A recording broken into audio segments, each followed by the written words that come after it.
5/8 inch seam on a project, you may be asked to turn a corner or may need to turn a corner. On the Baby Lockjaw, you'll find 2 little hash marks towards your bobbin cover area. And what these are is these are indicators that at that point you want to stop and turn your corner. In a sense, you're aligning the raw edge of your fabric against that. So I'm going to place my fabric underneath the presser foot, aligning this raw edge with a 5/8 inch marking on my needle plate, and I'm going to sew.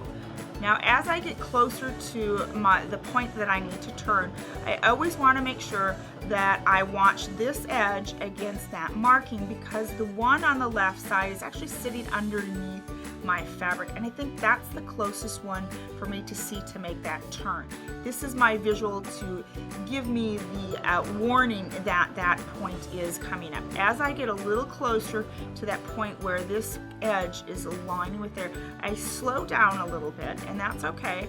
So I'm coming to the point where I think I like to use that hand wheel to do a turn, and you can see right here, that's my marked line right there. This is my edge of my fabric. I want to make sure that that needle's in down position, and now I'm ready to go ahead and ready to turn that, and I'm aligned up with that 5/8 inch marking on my needle plate, and I'll continue to sew to the next corner and repeat the steps.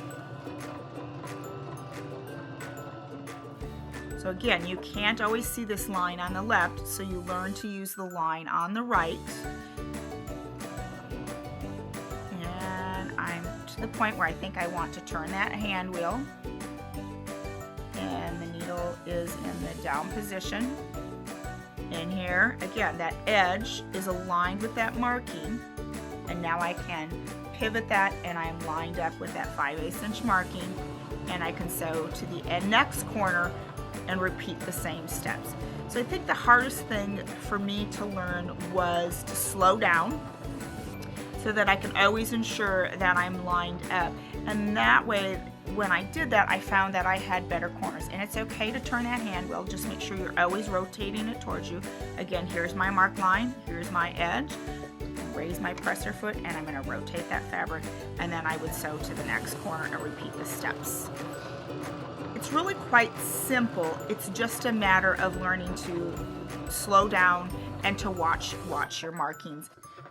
Out of the fabric, raise the presser foot. We're going to use a thread cutter on the side, and let's take a look at those corners. Look at how beautiful those corners are. Perfect right angles.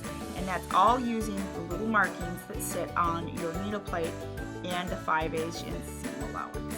For that perfect right angle or 90-degree angle, always make sure your needle is in the down position when you are pivoting or turning your fabric.